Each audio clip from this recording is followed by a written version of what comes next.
রেখেছে সেটা আসলে এই এখন যেরকম দ্রব্যমূল্যের যে মানে ঊর্ধ্বগতি চলছে, এই ভাতা দিয়ে আসলে চলা যায় না। আর আমাদের ভাতাটা কিন্তু বেতনের মতো না, ইটস এ ভাতা যেটা আমাদেরকে 6 মাস পর পর দেওয়া হয়। এবং আসলে আমাদের এখানে সবার বয়সটা দেখেন, আমরা সবাই কিন্তু এখন এই MBBS পাস করে পোস্ট গ্রাজুয়েশনে ঢুকেছি, সবারই সংসার আছে, বাবা মা আছে। সেক্ষেত্রে আমরা আমাদের বাবা মা বা সংসার চালাবো কি, তাদেরকে আমাদের চালাতে হয়। কারণ 25,000 টাকা এনাফ তো নাই, এটা আসলে নিম্ন সীমার নিচে। এই ভাতা দিয়ে এই আসলে আমরা যে সেবা দিব আমাদেরও তো চলতে হবে, আমরাও তো মানুষ, আমরা তো অতি মানব না, আমরা ডক্টর। অবশ্যই আমরা সেবার ব্রত নিয়ে আমাদের প্রফেশনে এসেছি, কিন্তু আমাদের তো বাঁচতে হবে। ডাক্তার না বাঁচলে মানুষকে সেবা দিবে কিভাবে? নিজেদেরকেও তো সেবার ব্যবস্থা করতে হবে।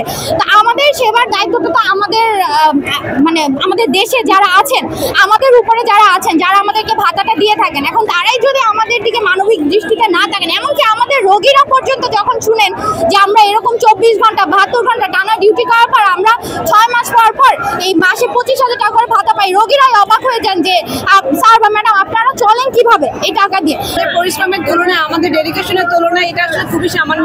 আমি যদি আমার পার্সোনাল কথা বলি, আমার প্রতি মাসে শুধুমাত্র রিক্সা ভাড়াই লাগে 9,000। ওখানে যদি আমি আমার ফ্যামিলিকে চালাতে চাই 25,000 টাকা কি আদৌ সম্ভব? সেটা আর সেটা সম্ভব না হোক, আমাকে ফুল কনসেন্ট্রেশন দিতে হচ্ছে আমার চিকিৎসা সংক্রান্ত সেবায়।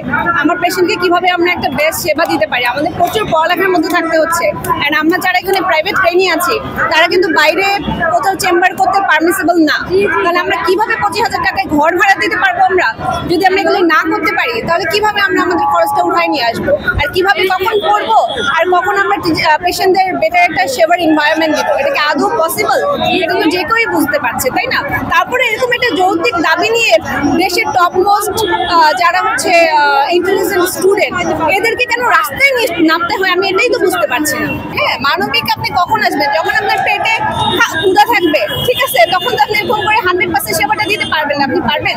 25,000 টাকা এটা পসিবল? আপনার অলওয়েজ মাথায় টেনশন থাকবে যে আমাকে বাসায় ফিরতে হবে, আমার একটা সাইড ইনকাম লাগবে, আমি কিভাবে ম্যানেজ করবো? এত টেনশন নিয়ে আপনি কিভাবে 100% সেবাটা দিতে পারবেন? আপনি পারবেন? আপনি আমাকে এখন 1 লাখ টাকা স্যালারি দেন, আমি সব ছেড়ে দিব, আমি সব ছেড়ে শুধুমাত্র পড়ালেখা করবো। আমাকে আপনি 12 ঘন্টা করে হসপিটালে ডিউটি করতে পারেন, আমি করবো। আমার ফুল ফোকাস আমার পেশেন্টের প্রতি থাকবে। এখন আপনি আমাকে 25,000 টাকা দিচ্ছেন, তাও আমরা হচ্ছে FCPS ট্রেনি, 6 মাস পর পর আমরা ভাতা পাই। 6 মাস পর পর, বাকি এই যে 6 মাস আমরা কিভাবে চলি, কিভাবে চলবো? এখন পর্যন্ত আমার বাসা থেকে বাবার কাছ থেকে আমার টাকা নিতে হচ্ছে। এটা কিরকম একটা ব্যাপার আপনি বলেন? এই এশিয়ার মধ্যে সবচেয়ে সর্বনিম্ন সম্মানী আমাদের পার্শ্ববর্তী দেশ ইন্ডিয়া, এমনকি আমাদের দেশ যে পাকিস্তান, যারা অর্থনীতিতে এখন ভঙ্গুর, তাদেরও সুযোগ সুবিধা আমাদের থেকে 3 থেকে 5 গুণ বেশি। ইন্টারনেটের বেতনে 50,000, যেখানে ট্রেনিতে বেতন 1,25,000 রুপিতে, আর পাকিস্তানে হলো 75,000 টাকা আমাদের টাকায়। সেখানে আমাদের এটা কি পরিমাণ খুবই কম। এমনকি আমাদের ইন্টার্নদেরও আপনারা দেখেন, তাদেরও মানে যেটা মাত্র 20,000 টাকা, তাও মাত্র 20,000। আমরা রাজপথ তখনই ছাড়বো যখন আমাদের এই যে ভাতাটা, যেটা মিনিমাম 50,000 টাকা, অথবা BCS যে নবম গ্রেডের মানে মেডিকেল অফিসার আছে, তাদের যে সুযোগ সুবিধা, এই সমমর্যাদার সুযোগ সুবিধা যখন এই অন্তর্বর্তীকালীন সরকার যখন এটাকে আমাদেরকে দিবে, তখনই আমরা গভর্নমেন্ট থেকে যখন আমাদেরকে এটা পাস করবে, তখনই আমরা রাজপথ ছাড়বো। আমরা তোমাদের দাবি মেনে নিচ্ছি, আমরা ভাতা বাড়িয়ে দিচ্ছি, আমরা মিটিং করছি, আমরা বসছি, হয়ে যাবে। আমাদের হাতে কোনো প্রজ্ঞাপন নাই। কোথায় সেই আশ্বাসের প্রমাণ আমরা কাগজে দেখতে পাই না। আমার অ্যাকাউন্টে টাকা নাই, আমার খাবারের বিল দেওয়ার টাকা নাই।